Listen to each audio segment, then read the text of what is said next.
Hello students, आपने projectile motion की सारे कॉन्सेप्ट सीख लिए। अब हम लोग two dimensional motion, projectile motion की एनसीईआरटी चैप्टर 4 की प्रॉब्लम करने जा रहे हैं। तो आइए बच्चों, NCERT chapter 4 two-dimensional motion, 2D motion and projectile motion।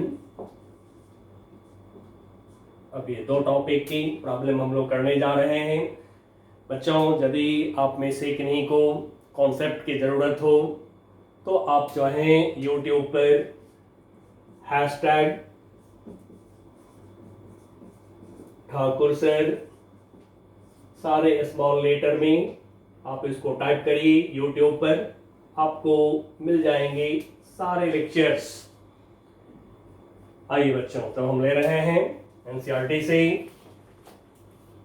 First question हमारा है 4.15 एनसीईआरटी एक्सरसाइज 4.15। बुक तो आपके पास है ही, अब मैं मान के चलता हूं। क्वेश्चन है the ceiling of a long hall is 25 metre high. Figure साथ में ड्रॉ करेंगे। कोई लॉन्ग हॉल है, कोई लंबा सा हॉल है। उस हॉल की जो सीलिंग है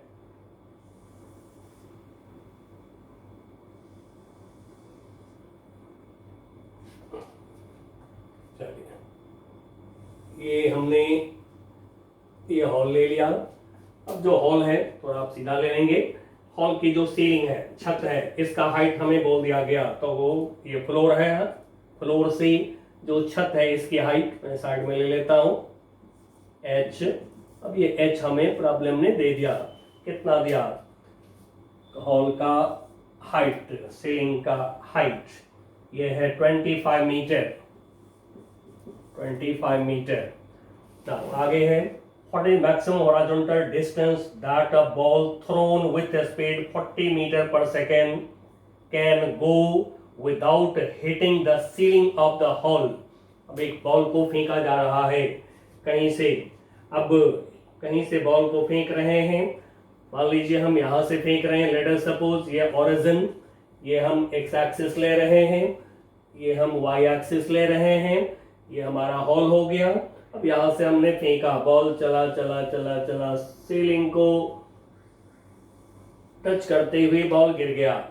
यहाँ पर बॉल गिर गया हमारा, छत को सीलिंग को जस्ट टच करते हुए और ये आकर के गिर गया यहाँ पे।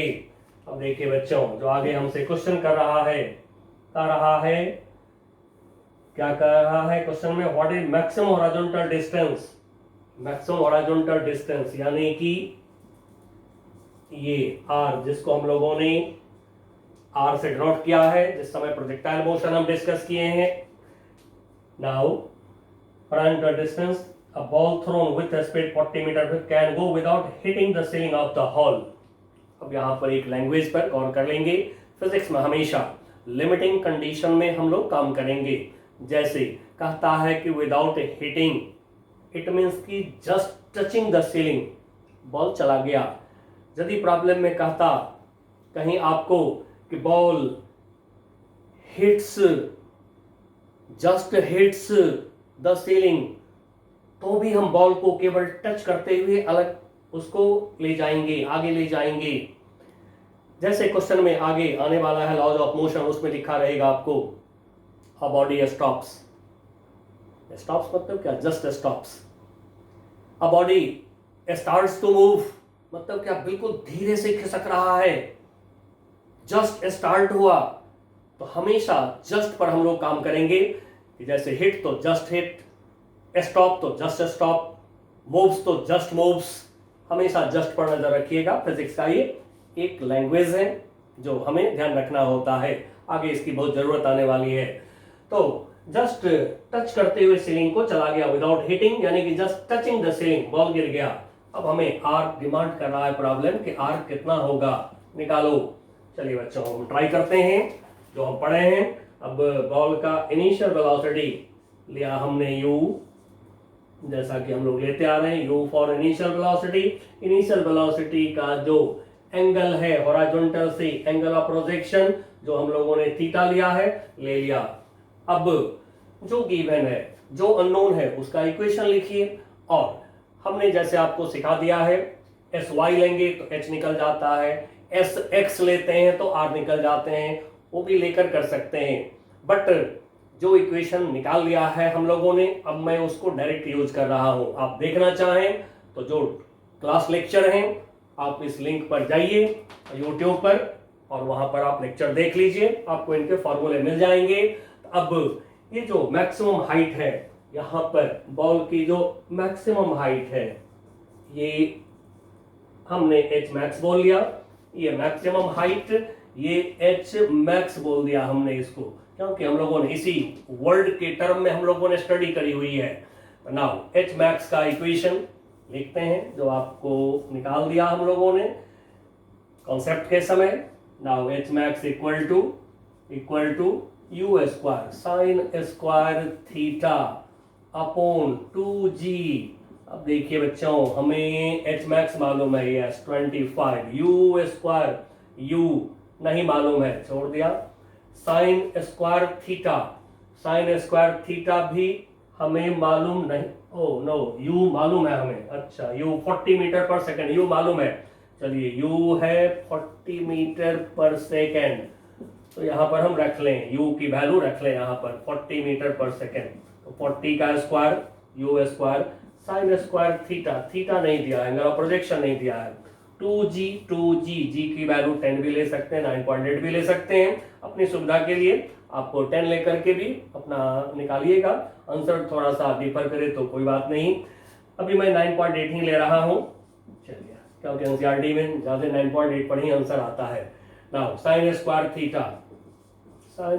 थीटा यहां से हमें निकल गया 25 इंटू 2 इंटू 9.8 अपॉन 40 का स्क्वायर 1600। थोड़ा सा इसको सॉल्व करते हैं, चलिए 2 से इसको सॉल्व कर दिया हमने 800। 25 से इसको सॉल्व करें तो 25 3 जा 75 32।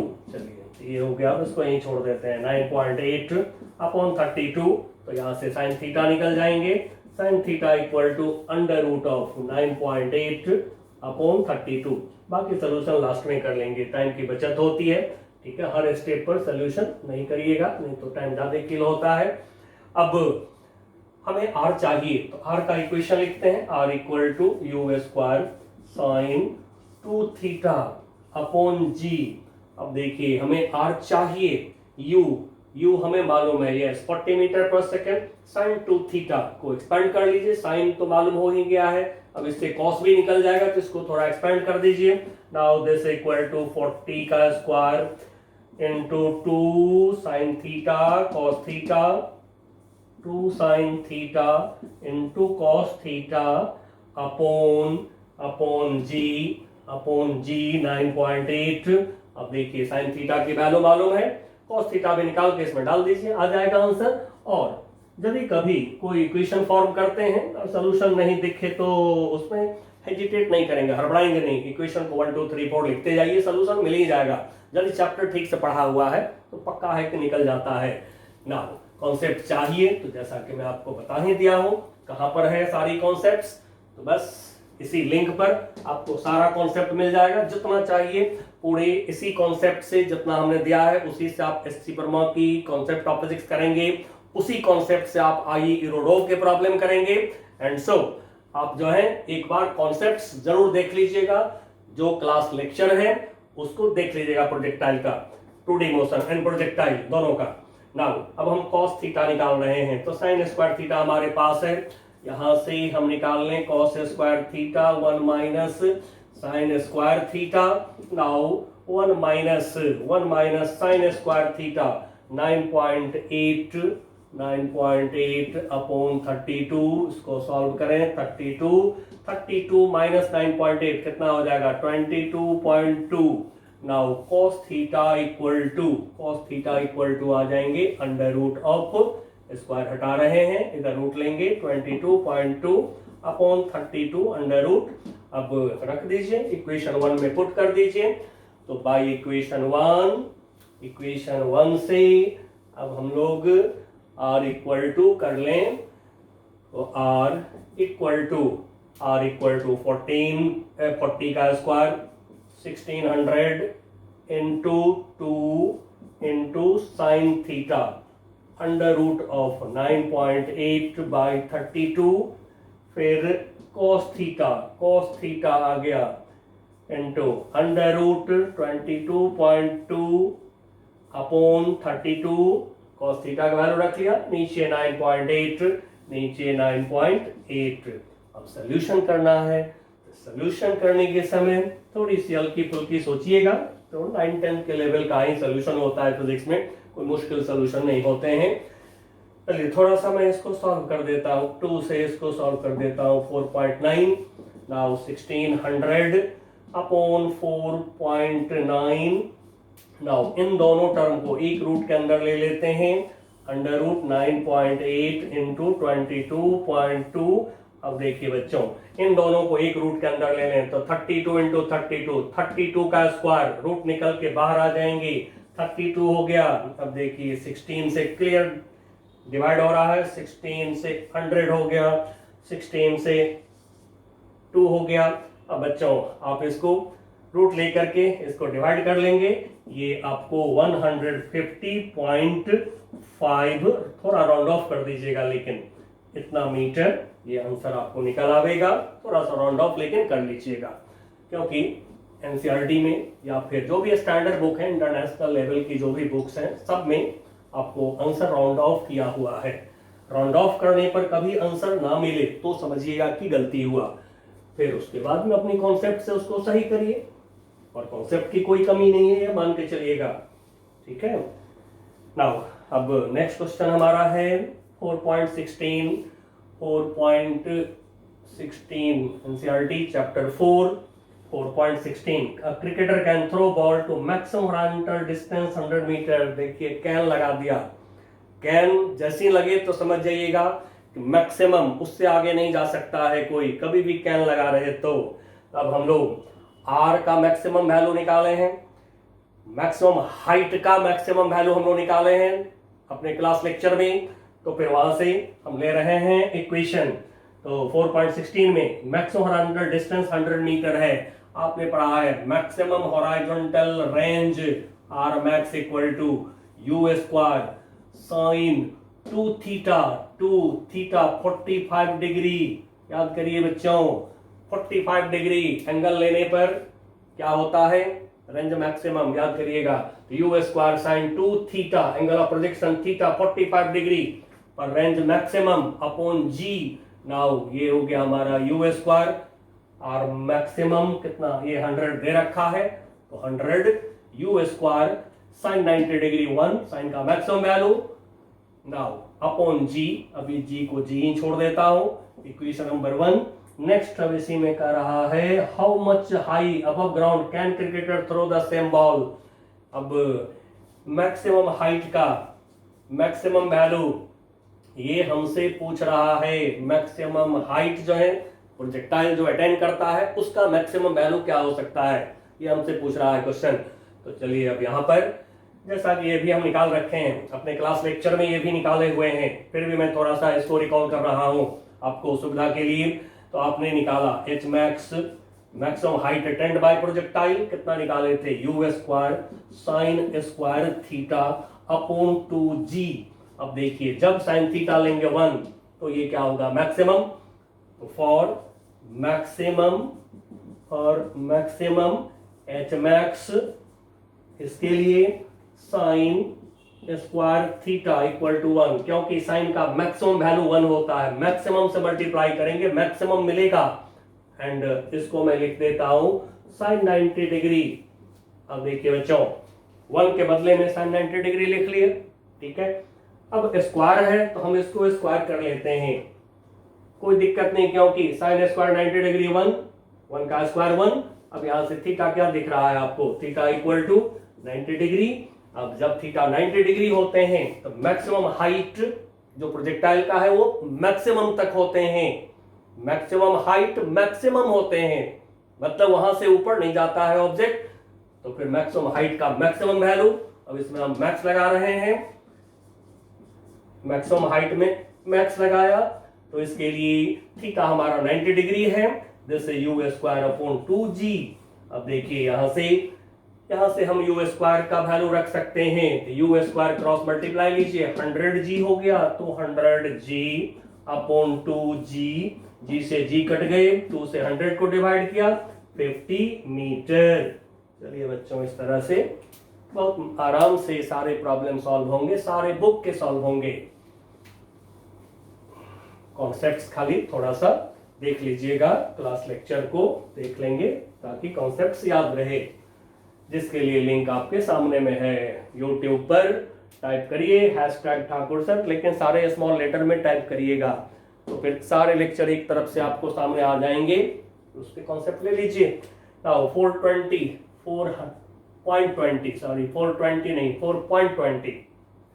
अब क्या दिया है इसमें, position of a particle given by position vector r vector equal to दे दिया गया, कितना दिया, 3t i cap, 3t i cap minus 2t square j cap, 2t square j cap plus 4k cap, 4k cap. अब बच्चों जैसा कि हमें पता है कि यदि फंक्शन आ गया तो कैलकुलस लगाएंगे, 2D मोशन 3D मोशन जो भी आ गया, यदि फंक्शन देखिए तुरंत कैलकुलस लगा दीजिए, इंतजार मत करिएगा खाली। तो ये r टाइम का फंक्शन है, t बदलेगा तो r बदल जाएंगे, r डिपेंड्स ऑन t, इसी को क्या कहते हैं, r is function of t, and so calculus लगाएंगे यहाँ पर हम पर t इन सेकंड, कोफिशिएंट है proper unit of r to be in metre, ऐसा यूनिट में है ये, ठीक है, यूनिट है मीटर, ये मीटर यूनिट है इसका। अब हमसे डिमांड है पार्टे में, find v and a vector. चलिए बच्चों, हमें चाहिए v vector, v equal to velocity equal to differential coefficient of displacement with respect to time, r position vector, r is also displacement, the differential coefficient of displacement with respect to time is velocity। अब रखिए इसको यहाँ पर, लेकिन अलग अलग कर दीजिए सबको, d by dt, d by dt, d by dt सब में अलग अलग लगा लीजिए, तो d 3t by dt। अब आई कैप जो का त्यों अपनी जगह पे छोड़ देंगे यूनिट वेक्टर को, जैसा कि हमने आपको 2D मोशन के समय सिखा दिया है, आई कैप को जो का त्यों छोड़िए, minus D 2t square by D T, J cap है, जे कैप जो का त्यों पड़ा रहेगा, now plus D 4 by D T, के कैप लगा हुआ है, के कैप छोड़ दीजिए। अब जैसा कि हमने आपको सिखाया है डिफरेंशिएशन में, क्या D K by D x, calculus का भी पूरा कॉन्सेप्ट आपके पास दिया हुआ है, खोजिएगा, एक लेक्चर पूरी है कैलकुलस का आपके पास में। Now D K by D X equal to 0 where K is constant, K constant है, कांस्टेंट का डिफरेंशिएशन 0, तो ये d4 by D T, 4 constant, differentiation ये 0 हो जाएगा। Now D X power n upon D X equal to n x की power n minus 1। अब ये किया हुआ है आपका, फिर भी मैं थोड़ा सा सामने कर दिया हूँ, समझने में थोड़ी आसानी हो जाएगी। तो चलिए इसको हम निकालते हैं, d3t बाई डी टी, जैसा कि कैलकुलस में सीखे हैं, कॉन्स्टेंट को डिफरेंशिएशन इंटीग्रेशन के बाहर कर देते हैं, तो 3 को बाहर निकालिए, d से 3 बाहर निकाला तो बच गया dt by dt upon dt, I cap लगे हुए हैं, लगे रहेंगे, माइनस फिर d 2t square by dt, 2 को आउट करिए पहले, dt स्क्वायर बाई dt, अब j कैप लगा हुआ है, लगा रहेगा ज्यों का त्यों, plus d4 by dt 0 into k cap, हम चाहते तो नहीं भी लिखते इसको। चलिए अब दिस इक्वल टू 3, dt तो 1 हो गया, बट क्रस नहीं करेंगे, काटेंगे नहीं, ये 1 i cap minus 2 d t square by D t. अब देखिए 2 पावर, पावर हो गया 2, पावर 2, तो फिर n, n के जगह पर 2 तो लिखा 2, यानी कि n के जगह 2, t का पावर 2 माइनस 1, n माइनस 1, ये फॉर्मूला लगा रहे हैं तो फिर 2 माइनस 1, अब 2 माइनस 1 तो लिखते नहीं है, फिर भी चलिए मैं लिख देता हूं क्योंकि ये 1 हो गया, j cap, now this equal to 3 i cap minus 4 t j cap, यही हमारा v है, इसको इक्वेशन 1 कर दे रहा हूं। फिर देखिए वेलोसिटी टाइम का फंक्शन है, एक्सेलरेशन मांग रहा है प्रॉब्लम, तो कर दीजिए a equal to dv by dt, differential coefficient of velocity with respect to time, फिर पहले की तरह d3 बाई dt, आप चाहें तो डायरेक्ट कर लीजिएगा, ठीक है। मैं थोड़ा सा इसको एक्सपैंड इसलिए करता हूं, कई बच्चे आप में से 11 का एग्जाम भी दीजिएगा, इसलिए एक्सपैंड कर रहा हूं, अदरवाइज यदि कंपटीशन का क्लास होता अभी तो इसको मैं डायरेक्ट 0 लिखता। चलिए तो d3 by dt I cap minus 4 dt by dt, अब ये सब हम लोग डायरेक्ट कर देंगे, कंपटीशन में यदि बैठेंगे तो ये सब मन में फटाफट करेंगे हम लोग। Now j cap, now this is d3 by dt 0 into I cap 0, अब मैं 0 नहीं लिख रहा हूं, minus 4 dt cancel, differential coefficient 1 हो जाएंगे, j कैप इक्वेशन नंबर 2, ये हमारा a मिल गया, यही दोनों आंसर होगा। चलिए एनसीईआरटी है, मैं आंसर पलट नहीं रहा हूं, यही आंसर होगा ही होगा, पक्का है, अच्छी बुक में भरोसा रहता है कि आंसर जो होगा वो सही होगा। नाउ बी पार्ट में आइए, अब ये हमारा हो गया ए पार्ट, उसके बाद अब हम आ रहे हैं बी पार्ट में क्या मांगा गया है हमसे, देखिए, और आपको आता होगा मैं जानता हूं, फिर भी मैं कर रहा हूं, चलिए थोड़ी सी आपकी मदद कर रहा हूं। नाउ पार्ट बी पार्ट में है, what is the magnitude and direction of velocity at 2 second, time दे दिया 2 second at t equal to 2 second, अब हमें 2 सेकेंड पर निकालना है v वेलोसिटी, तो चलिए पहले t के जगह पर 2 रखिए, तो v equal to 3 I cap minus 4, t के जगह पे 2 रखा, j कैप, अब देखिए 3 I cap, 3 velocity vector 3 I cap minus 8 j cap. अब यहां से आगे तो आपको ऑलरेडी आता है कि किसी वेक्टर की 2 कंपोनेंट एक्स वाई कंपोनेंट है तो वेक्टर की वैल्यू क्या होता है, under root of X component का स्क्वायर vx स्क्वायर यानी कि 3a square plus vy square, Y component का स्क्वायर माइनस 8 का स्क्वायर। अब इसको सॉल्व कर दीजिए, सॉल्व करेंगे 64 प्लस 9, ये आ जाएंगे अप्रोक्स 8.54 मीटर पर सेकेंड, ठीक है, थोड़ा राउंड ऑफ करके आंसर देखिएगा। नाउ अब हमसे डायरेक्शन भी मांगा गया है। अब जैसा कि बच्चों हमने वेक्टर में आपको डायरेक्शन सिखाया है कि पहले कंपोनेंट यानी कोऑर्डिनेट है, कंपोनेंट क्या होता है, कोऑर्डिनेट, इसका साइन देख करके क्वाड्रेंट डिसाइड कर लीजिए। 3 स्टेप में वेक्टर में हमने डायरेक्शन सिखा रखा है आपको, ठीक है। तो वेक्टर की लेक्चर्स आप देख सकते हैं, रिजोल्यूशन ऑफ वेक्टर टॉपिक में देखिएगा ये करा हुआ है। नाउ अब हमें दिख रहा है कि x पॉजिटिव y नेगेटिव यानी फोर्थ क्वाड्रेंट में है वेक्टर, ड्रॉ करिए फोर्थ क्वाड्रेंट में, ड्रॉ किया v को परपेंडिकुलर ड्रॉ करा x एक्सिस पर, जितना बड़ा पार्ट vx परपेंडिकुलर ड्रॉ करा y एक्सिस पर परपेंडिकुलर ड्रॉ करा, जितना बड़ा पार्ट मिला vy। अब कोई एक एंगल हम निकाल लेंगे, मान लीजिए एंगल थीटा है तो tan थीटा इक्वल टू क्या होगा, vy tan theta, vy upon vx।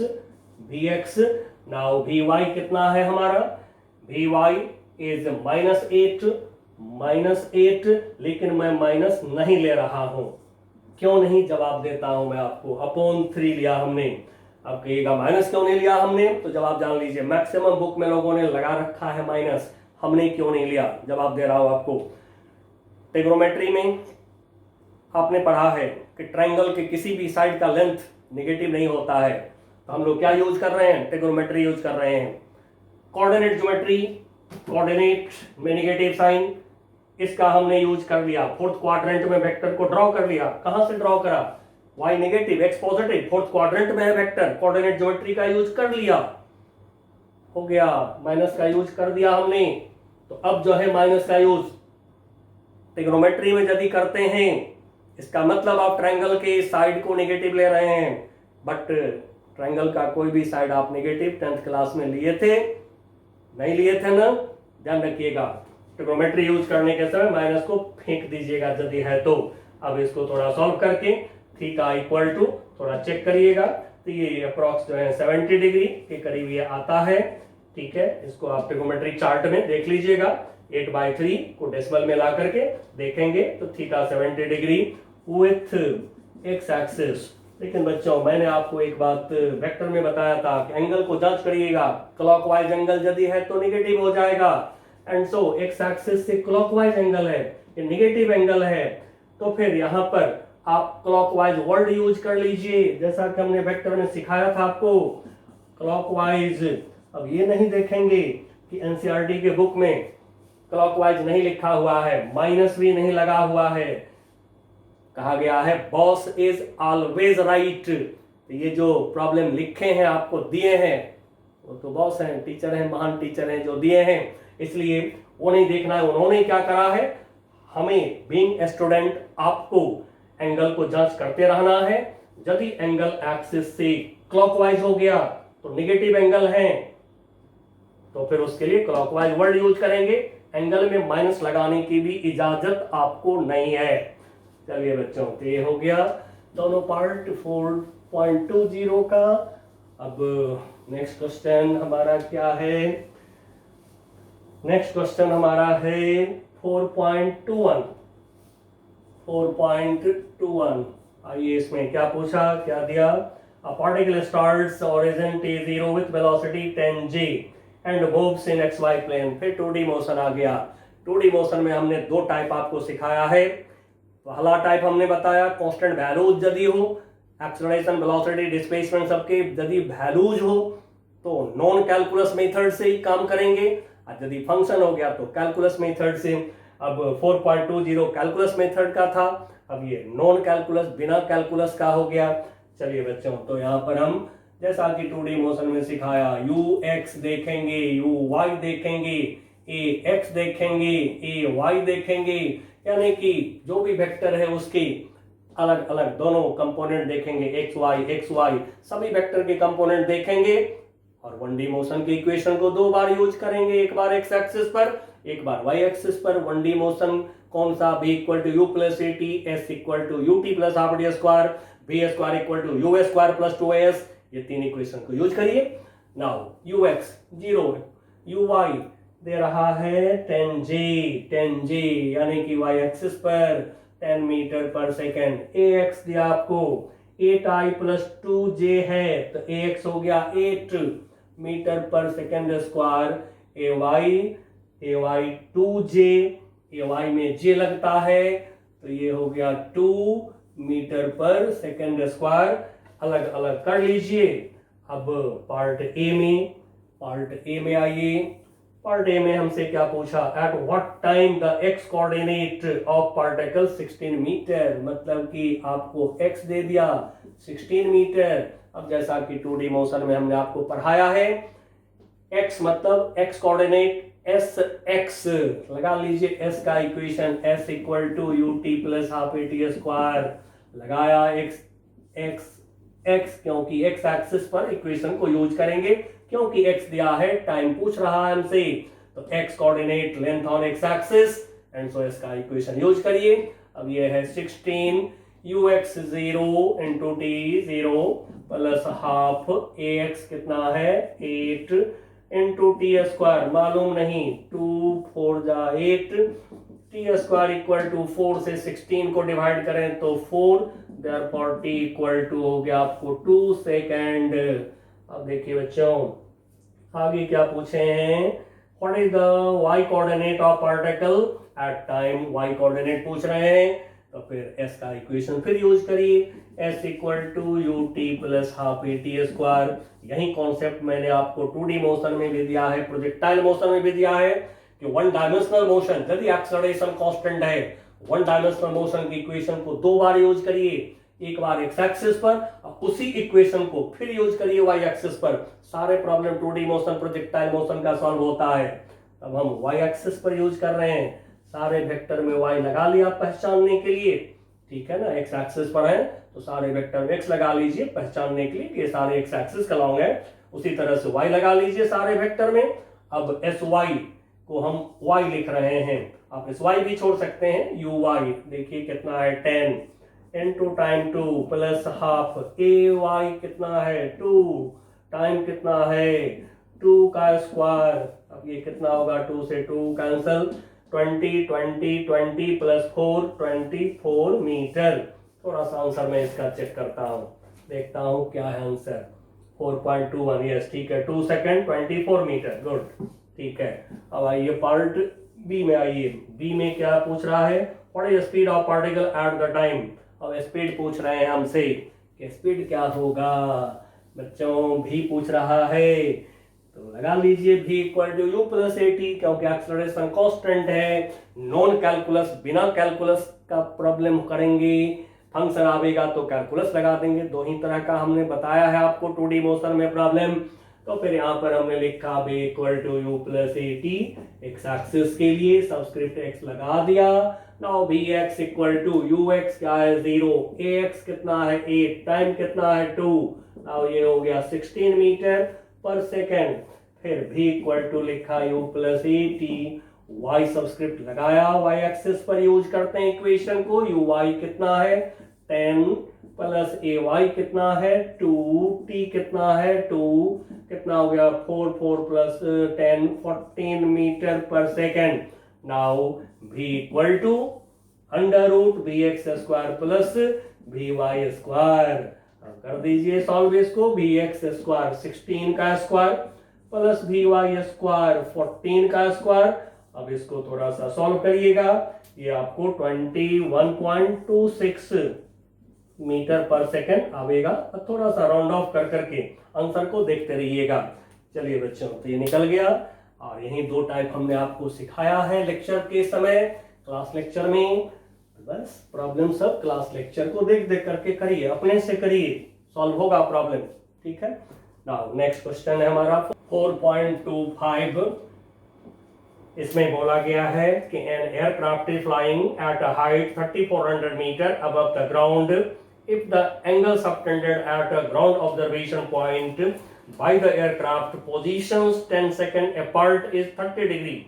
What is the speed of aircraft? Suppose aircraft हमारा point A से point B पे आया। Now A से B जाने का टाइम हमें बता दिया गया है, ये टाइम हमें दे दिया गया है 10 सेकेंड। अब जैसे अपार्ट बोलते हैं 10 मीटर अपार्ट, उसी तरह से दो पॉइंट चलने का जो टाइम होता है इसको भी लोग बोलते हैं 10 सेकेंड अपार्ट बोलते हैं इस तरह से। अब जो एयरक्राफ्ट ए से बी पर आया है तो इसकी हमें स्पीड निकालने के लिए बोला है। सपोज एयरक्राफ्ट की स्पीड है वी ए। अब बच्चों क्या करिए, मिडिल पॉइंट पर परपेंडिकुलर ड्रॉ कर लीजिए। अब यहां से परपेंडिकुलर ड्रॉ कर लिया, ऑब्जर्वेशन पॉइंट इस पर ले लीजिए ओ। अब ओ से एयरक्राफ्ट ए को देखा जब ए पर था एयरक्राफ्ट, फिर ओ से बी पर देखा जब एयरक्राफ्ट आया।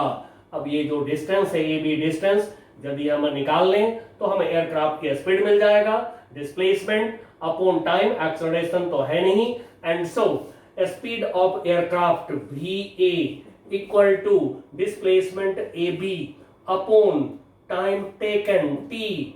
चलिए बच्चों, अब यही हमें निकालना है, ए बी का पता लगाना है। तो ये हाइट हमें प्रॉब्लम ने दे दिया है, कितना दिया है 3400 मीटर हाइट दे दिया गया है, जितना हाइट पर एयरक्राफ्ट हमारा फ्लाई कर रहा है, चल रहा है। अब हम सपोज कर लेते हैं, मान लीजिए यहाँ मिडिल पॉइंट पर सी, ए से सी को x सपोज कर लिया, सी से बी x हो जाएंगे, तो देखिए 2x हो जाएगा ए बी का वैल्यू, टी तो मालूम ही है।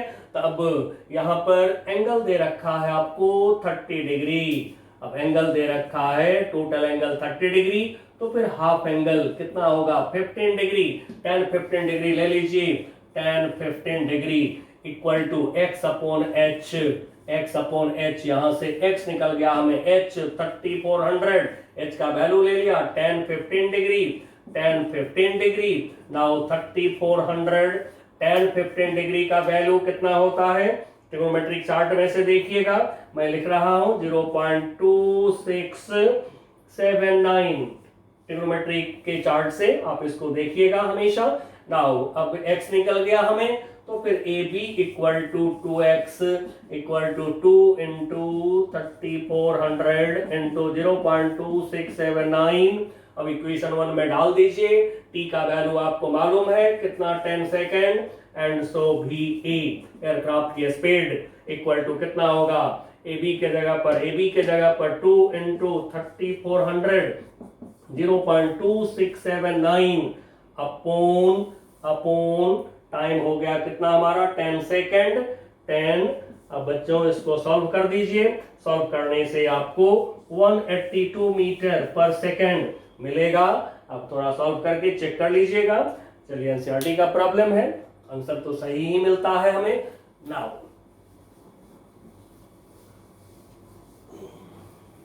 नेक्स्ट क्वेश्चन हमारा क्या है, नेक्स्ट क्वेश्चन है हमारा 4.29 क्या है 4.29 में 4.29। अब इसमें क्वेश्चन है हमारा, a bullet fired at an angle 30 degree, angle of projection 30 degree दे दिया गया हमें। अब with horizontal hits ground 3 kilometre away, 3 kilometre अबे यानी आर दे दिया, ग्राउंड पर कितना दूर पर हिट किया है, तो आर दिया 3000 metre, 3 kilometre 3000 metre. By adjusting its angle of projection can one hope to hit a target 5 kilometre away. देखिए टारगेट कहाँ है, target is at 5000 metre, 5 kilometre यानी 5000 मीटर, ऐसा यूनिट में काम करते रहिए, अच्छा रहेगा। एज्यूम मजल स्पीड फिक्स, मजल स्पीड कहते हैं इनिशियल स्पीड को, जो गन होते हैं, गन में जो पाइप होता है जिससे कि बुलेट निकलता है उसी को मजल कहते हैं। मजल स्पीड का मतलब होता है इनिशियल स्पीड, तो मजल स्पीड आपको बता रहा है। एंड नेग्लेक्ट एयर रेजिस्टेंस बोल दिया तो भी ठीक है, अदरवाइज हमेशा हम एयर रेजिस्टेंस को नेग्लेक्ट करते रहेंगे। चलिए बच्चों, अब यहाँ पर आर हमें दिया है, आर का इक्वेशन पहले यूज करिए, u square sine 2 theta upon g, r का वैल्यू कितना दिया 3000, यू नहीं दिया कोई बात नहीं, 2 theta sine 2 theta sine 60 degree, sine 60 degree upon g की वैल्यू यदि हमें देता है तो ठीक है, नहीं तो हम 9.8 लेकर काम करेंगे, आंसर मिल जाते हैं। नाउ क्रॉस मल्टीप्लाई ले रहे हैं तो u square sine 60 degree under root 3/2 equal to, यहां से क्रॉस मल्टीप्लाई लिया 3000 मल्टीप्लाई 9.8। अब देखिए यहां से u निकल रहा है, 2 से मल्टीप्लाई क्रॉस ले रहे हैं, 2 इंटू 3000 6000 हो गया, 9.8 अपॉन अंडर रूट 3। अब बच्चों हमसे करा इतना दूर टारगेट है, क्या आप हिट कर सकते हो, तो मैक्सिमम रेंज निकाल के देख लीजिए, बुलेट का मैक्सिमम कितना दूर तक बुलेट जा सकता है, ये निकाल करके चेक कर सकते हैं हम कि हिट होगा कि नहीं होगा। तो फिर आर मैक्सिमम रेंज, अब देखिए हम लोगों ने जो पढ़ा है पिछले लेक्चर्स में, उसमें हम लोगों ने डिस्कस किया, जब थीटा होता है 45 डिग्री तो आर होता है मैक्सिमम, थीटा 45 डिग्री तो हो गया 90 डिग्री, साइन 90 डिग्री 1, तो क्या मिलेगा हमें यू स्क्वायर अपॉन जी। अब ये सारा हम लोगों ने पहले के लेक्चर्स में डिस्कस कर रखे हैं, इसलिए थोड़ी सी मैं स्पीड बढ़ा रखा हूं क्योंकि कॉन्सेप्ट दिया हुआ है आपको। नाउ यू स्क्वायर की वैल्यू यहां से हमने रखा 6000 इंटू 9.8 अपॉन अंडर रूट 3, जी का वैल्यू रखा 9.8, इसको कैंसिल करिए, नाउ 1.732 ये लेकर के इसको कैलकुलेट करिए, ये आएगा 3464.2 मीटर, ये आएगा आपको। अब जैसा कि देख रहे हैं कि टारगेट कहां पर है 5000 दूर, और मैक्सिमम बुलेट का रेंज कितना है इतना, तो बच्चों टारगेट ज्यादा दूर है, बुलेट यहीं पर गिर जाएगा ग्राउंड पर, तो फिर हमारा आंसर क्या होगा, आंसर होगा हमारा नो, बुलेट हिट नहीं कर सकता है टारगेट को, क्योंकि मैक्सिमम रेंज से आगे तो जाएगा नहीं, जमीन पे गिर जाएगा बुलेट, तो आगे जाएगा कैसे। चलिए बच्चों अब नेक्स्ट प्रॉब्लम हमारा क्या है? नेक्स्ट प्रॉब्लम है हमारा प्रोजेक्टाइल का 4.30 NCERT chapter 4 question number 30 exercise से करा। Fighter plane flying horizontally at altitude 1.5 metre with a speed 720 km per hour passes directly overhead an anti-craft gun।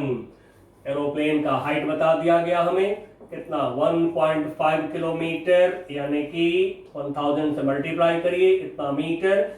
Aeroplane की स्पीड में VP बोल देता हूं, P for plane, fighter plane बोला है तो मैं भी प्लेन P फॉर प्लेन बोल रहा हूं। तो ये कितना दिया है हमें? ये दिया है आपको 720 kilometre per hour, 720 kilometre per hour 5/18 metre per second. Now इसको सॉल्व कर दीजिए, 18 4 जा, नाउ ये हो गया आपको 200 मीटर पर सेकेंड। नाउ आगे क्या बोला है?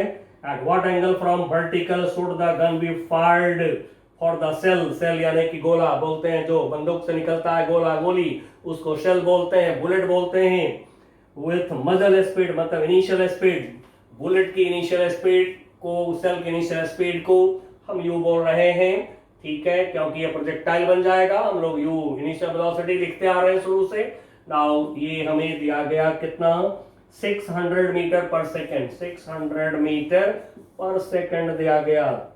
तो hit the plane at what minimum altitude should the pilot fly the plane to avoid being hit. G का वैल्यू इसमें बोल दिए हैं 10 मीटर पर सेकेंड स्क्वायर, तो ले लेंगे। चलिए बच्चों जरा फिगर ड्रॉ करके देखते हैं। तो ये हमने लिया ग्राउंड। अब ये ग्राउंड पर यहाँ पर ओरिजिन ये लिया हमने, एक्स एक्सिस ले लिए, वाई एक्सिस ले लिए। अब हाइट मान लीजिए यहाँ पर एरोप्लेन आपका चल रहा है, थोड़ा मैं ऐसे दिखा देता हूँ एरोप्लेन को, ठीक है बच्चों। ये वाई एक्सिस थोड़ा और ऊपर ले लेते हैं, ऐसे एरोप्लेन को मैंने दिखा दिया। एरोप्लेन हॉरिजॉन्टली चल रहा है। अब ये हाइट जो है दे रखा है हमें, ठीक है, 1.5 किलोमीटर 1500 मीटर। एरोप्लेन जो जा रहा है उसका स्पीड है VP, एक्सेलरेशन नहीं है एरोप्लेन में। अब यहाँ पर एंटी क्राफ्ट गन है, गन के ठीक ऊपर जैसे एरोप्लेन पास किया ओवरहेड, यानी कि ठीक ऊपर जब एरोप्लेन पास किया, गन से इस पर दागा गया गोला, बुलेट, गन से एक सेल मारा गया इस पर। अब यहां से सेल चला चला चला यहां जाके मार दिया, यहाँ पे हिट हो गया, एरोप्लेन आया यहाँ पर, यहाँ से जो सेल छोड़ा गया वो सेल यहाँ जा करके हिट कर दिया। अब देखिए बच्चों यहाँ पर हम लोग क्या देख रहे हैं? इस पॉइंट का कोऑर्डिनेट, एक्स कोऑर्डिनेट तरह देखिए, जितना दूर एरोप्लेन चला है यदि इसको हम एक्स बोल दें तो फिर इस पॉइंट का एक्स कोऑर्डिनेट भी हमारा क्या हो जाएगा? एक्स हो जाएगा। अब यहां से चला सेल, यहां से चला एरोप्लेन। फॉर कॉन्वेनियंस, सुविधा के लिए मैं थोड़ा सा एक न्यूमेरिकल वैल्यू यूज कर रहा हूं, सुविधा के लिए, ठीक है ना। अब मान लीजिए कि दिन के 10 बजे यहां से सेल फायर किया गया, एरोप्लेन यहां से आगे बढ़ा, 10:10 पर सपोज कि सेल ने एरोप्लेन को मार दिया। 10 मिनट आपका सेल चला यानी प्रोजेक्टाइल चला, 10 मिनट एरोप्लेन चला, मतलब क्या देखा आपने? दोनों का टाइम ऑफ मोशन सेम है कोलिजन होने के लिए, हिट होने के लिए। तो फिर हम इस टाइम को बोल दे रहे हैं T। ये चलने का टाइम भी यहां से यहां तक हो गया T। अब देखिए प्रोजेक्टाइल के लिए इनिशियल वेलोसिटी क्या है हमारे पास? तो टेंजेंट के अलोंग वेलोसिटी को दिखाते हैं, ये दिखाया अलोंग टेंजेंट, कर्व पाथ पे अलोंग टेंजेंट वेलोसिटी दिखाते हैं। ये velocity u, initial velocity. Angle of projection, angle of projection क्या हमें दिया है? नहीं दिया है, कोई बात नहीं। हमसे पूछा है वर्टिकल के साथ एंगल बताओ, मान लेते हैं ये एंगल है हमारा अल्फा, तो फिर u का कंपोनेंट y एक्सिस के along u y equal to हो जाएगा u cos अल्फा। बच्चों जैसा कि हमने आपको बताया है रिजोल्यूशन ऑफ वेक्टर में कि जिस लाइन से वेक्टर का एंगल देखते हैं उस पर cos लेते हैं। नाउ परपेंडिकुलर डायरेक्शन में साइन लेंगे तो u का कंपोनेंट x एक्सिस का long, this will be equal to u sin alpha. अब क्लियरली देख रहे हैं कि x कोऑर्डिनेट इस पॉइंट का x है, x सेल का हॉरिजॉन्टल डिस्प्लेसमेंट हो गया यानी sx हो गया, और सेम वही डिस्प्लेसमेंट एरोप्लेन का भी है t टाइम में। तो चलिए बच्चों इक्वेशन फॉर्म करते हैं फॉर प्लेन यानी एरोप्लेन के लिए। लगाया equation s equal to ut, acceleration नहीं है and so half at square नहीं लेंगे, ठीक है। हमें डिस्प्लेसमेंट डिस्टेंस x मालूम है इसलिए डिस्प्लेसमेंट का इक्वेशन पसंद कर रहे हैं। नाउ प्लेन के लिए x हमने सपोज कर रखा हुआ है तो x लिख लें, s भी छोड़ सकते हैं। नाउ प्लेन की वेलोसिटी कितना है 200, चलने का टाइम t, इक्वेशन नंबर 1। अब लेते हैं फॉर सेल के लिए। नाउ सेल के लिए क्या होगा, तो सेल प्रोजेक्टाइल है, इसका x कोऑर्डिनेट यानी कि अलाउंग x एक्सिस डिस्प्लेसमेंट हमारे पास में x दिख रहा है, तो लिखते हैं equation s equal to ut plus half at square. Now x axis के अलाउंग सेल के लिए प्रोजेक्टाइल के लिए 2D मोशन के लिए हम काम कर रहे हैं। sx को हमने x सपोज कर लिया, length on x axis is x, now this is ux। अब ux देखिए तो u कितना है 600, ठीक है। u साइन अल्फा, तो u के जगह पर 600 रखा, sine alpha into time t equation 2, ax projectile का 0 होता है, ठीक है बच्चों। तो ux equal to u sine alpha, u कितना है 600 इनटू साइन अल्फा, इसको रखा यहाँ पे। अब क्लियरली देख रहे हैं सोल्यूशन दिख रहा है, LHS इक्वल है, RHS इक्वल कर दीजिए, सोल्यूशन जैसे आपकी मर्जी हो करिए। तो मैं इसको इक्वल कर रहा हूं, ये हो गया 600 sine alpha into t equal to हो गया 200t। नाउ 0 से 0 कट गए, t से t कट गए, नाउ 2 से भी डिवाइड कर देते हैं, लेकिन चलिए एक लाइन और बढ़ते हैं आगे। Sine alpha equal to 2/6 1/3। अब आप ट्रिग्नोमेट्रिक चार्ट में कंफर्म करिएगा 0.3333 ये देखेंगे तो alpha equal to 19.5 degree approx, थोड़ा सा अप्रोक्सीमेशन, थोड़ा सा 19.5 डिग्री आपको दिखेगा। अब बच्चों आगे के पार्ट में हमसे क्या पूछा गया है, अगली पार्ट में देखिए क्या है क्वेश्चन आपका। नाउ नेक्स्ट पार्ट में हमसे पूछा गया है कि at what minimum altitude यानी height should the pilot fly plane to avoid being hit। Pilot को कितना ऊपर प्लेन को चलाना चाहिए जिससे कि गन नहीं मार सके, तो फिर मैक्सिमम हाइट निकाल लीजिए बुलेट का, ये जो सेल फायर के इसका इस प्रोजेक्टाइल का मैक्सिमम हाइट निकाल लीजिए। मैक्सिमम हाइट जितना होगा प्रोजेक्टाइल का उसके थोड़ा ऊपर से यदि प्लेन पास करे तो क्या होगा, हिट नहीं होगा। तो फिर हम निकालते हैं H max equal to u square sine square theta, जहां थीटा क्या है angle of projection upon 2g। अब एंगल ऑफ प्रोजेक्शन हम ले रहे हैं, ये एंगल थीटा कितना होगा, यहां से यहां 90 डिग्री में से अल्फा माइनस कर लीजिए, 90 डिग्री माइनस अल्फा रख लेंगे यहां पर हम लोग u स्क्वायर 600 का स्क्वायर साइन स्क्वायर थीटा के जगह पे 90 degree minus alpha upon 2g 2 into 10। अब कहेंगे यहां -10 क्यों नहीं लिया, तो बच्चों हमने आपको बताया है कि कोऑर्डिनेट साइन कन्वेंशन मोशन की इक्वेशन में लगाएंगे और लाइट चैप्टर में लगाएंगे, दो जगह पर, बाकी डिराइव्ड फार्मूला सब में नहीं लगाइएगा कभी भी कोऑर्डिनेट साइन कन्वेंशन। नाउ अब इसको थोड़ा सॉल्व करते हैं। ये हो गया हमारा 6 का square 1 2 3 4 0 sine 90 minus alpha cos alpha square है तो कॉस स्क्वायर अल्फा, नीचे हो गया 2 इंटू 10 से सॉल्व कर दें यदि इसको, 2 से इसको यदि सॉल्व करें तो कितना होगा 0 0 0। नाउ कॉस स्क्वायर अल्फा चाहिए 18,000, कॉस स्क्वायर अल्फा चाहिए तो साइन अल्फा तो मालूम है 1 माइनस साइन स्क्वायर अल्फा कर लीजिए।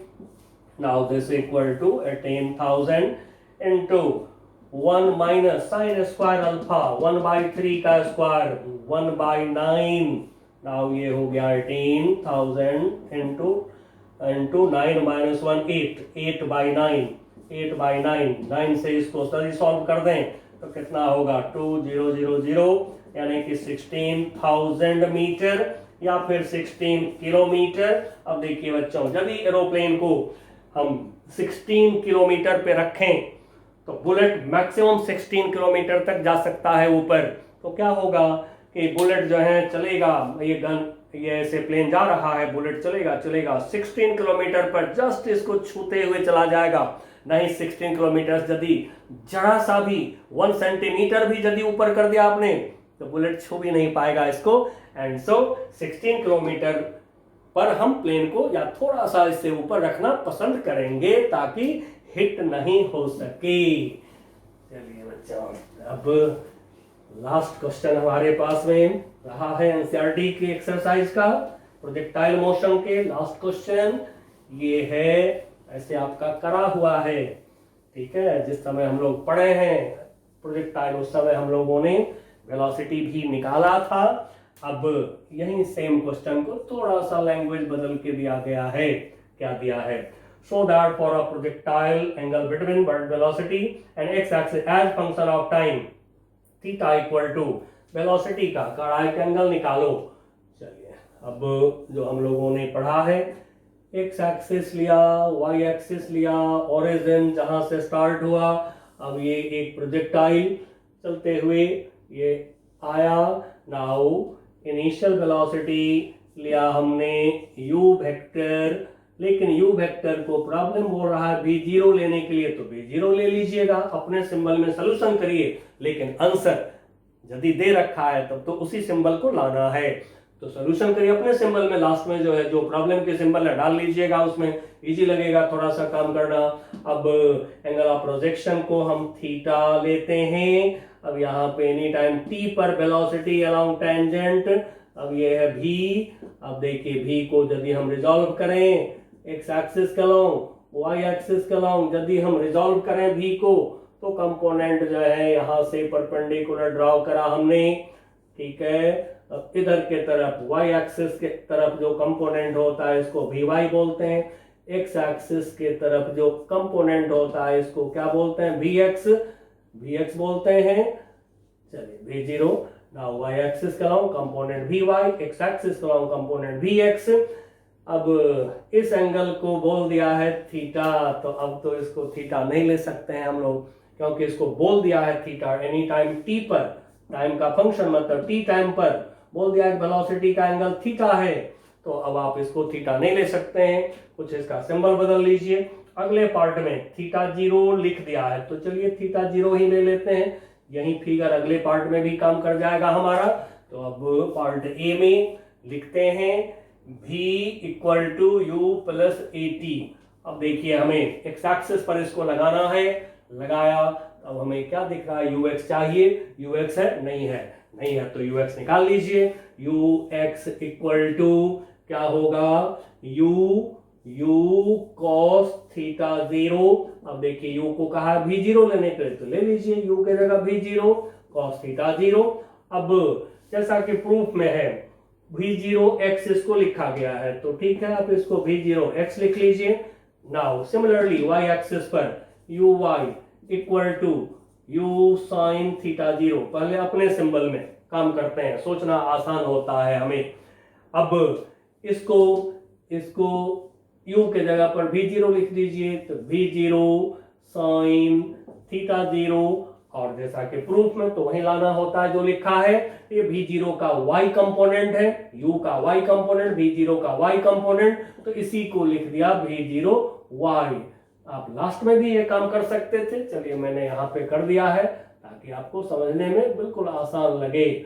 चलिए बच्चों, तब ux के जगह पर हम ये रख लेते हैं, क्योंकि प्रूफ में तो आंसर वही लाना होता है जो दिए रहते हैं।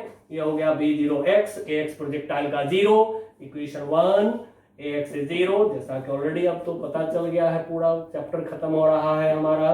नाउ फिर y एक्सिस पर v इक्वल टू u प्लस AT लिखा, सबस्क्रिप्ट y लगाया सारे वेक्टर में, uy के जगह पर v0y ay के जगह minus g time t, equation 2। अब हमसे मांगा गया है थीटा, नहीं भी मांगता तो under root b x square plus v y square जैसे किए हैं पहले, लेकिन हमसे थीटा मांगा गया है तो टेन थीटा लेते हैं।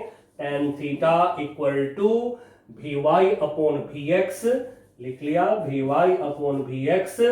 Now this equal to V Y के जगह पर V zero Y minus G T, V X के जगह पर V zero X. Now theta equal to tan inverse V zero Y minus G T upon V zero X. अब देखिए यहाँ पर जो लिखा हुआ है बुक में थीटा ब्रैकेट में टी, इसका मतलब क्या होता है? इसका मतलब होता है theta is function of T. तो जैसा कि देख रहे हैं टाइम पर डिपेंडेंट है थीटा। अब आप कहेंगे क्या हमें लिखना चाहिए? ये अपनी मर्जी पर चलता है, आप यदि लिख दें ब्रैकेट में टी तो भी ठीक है, नहीं यदि थीटा इक्वल टू कोई निकाले हैं तो इधर टी दिख ही रहा है, theta is function of T and so इसको पहचानते रहिएगा। कभी भी बगल में यदि ब्रैकेट में कुछ लिखा हो जैसे थीटा टी तो थीटा फंक्शन ऑफ टी, यदि यहाँ एक्स लिखा होता तो थीटा फंक्शन ऑफ एक्स, ऐसे इसको पढ़ते हैं। चलिए बच्चों अब हम आते हैं पार्ट बी में। बी पार्ट में भी प्रूफ है, तो प्रूफ वाले प्रॉब्लम को भी करते रहिएगा। चलिए नाउ बी पार्ट में है क्या है, shows projectile angle theta zero निकालना है, ये एंगल ऑफ प्रोजेक्शन ये निकालना है, थीटा जीरो निकालना है हमें। लॉन्च्ड फ्रॉम द ओरिजिन से निकल दिया गया। Symbol have usual meaning. अब जैसे इसमें एच एम है तो एच एम एच मैक्स हम लोग लिखें एच मैक्स, तो पूरा मैक्स नहीं लिखकर एच एम कर दिया गया। Now this is u square sine square theta zero है एंगल ऑफ प्रोजेक्शन, तो थीटा जीरो लिख लेंगे अपॉन टू जी। फिर जैसा कि r range horizontal range u square sine two theta zero, sine two theta जैसे लिखें अपॉन जी। अब देखिए इसको डिवाइड करेंगे क्योंकि h m by r proof में दिख रहा है, तो डिवाइड करेंगे तो थोड़ा सा इसको एक्सपैंड कर ले हम लोग। U square sine two theta zero equal to two sine theta zero into cos theta zero, sine two theta का फॉर्मूला लिख दिए। नाउ अपॉन जी, अब डिवाइड कर दीजिए h m upon r equal to now u square sine square theta zero upon two g. अब इससे divide करेंगे, जी जाएगा ऊपर, नीचे रह गया u square into two sine theta zero into cos theta zero. Now g से जी कैंसिल हो गया, यू स्क्वायर से यू स्क्वायर भी कैंसिल हो गया। अब देखिए sine theta into sine theta zero है, दो साइन थीटा जीरो है, तो यदि इससे स्क्वायर को काट दें, एक साइन थीटा जीरो को काट दें, तो देखिए अब क्या बचता है हमारे पास h m by r equal to sine theta zero upon नीचे है कॉस थीटा जीरो, एक जगह कर दे रहा हूं, into one by two two जा फोर, ये हो गया tan theta zero upon four. Now tan theta zero equal to cross multiply लिया four h m by r, therefore theta zero equal to, ले जाइए टेन को दूसरे तरफ, क्या आ गया tan inverse four h m upon r, यही है आंसर बच्चों। चलिए हम लोगों ने पूरी एनसीईआरटी कर डाला, प्रोजेक्टाइल मोशन खत्म हो गया हमारा।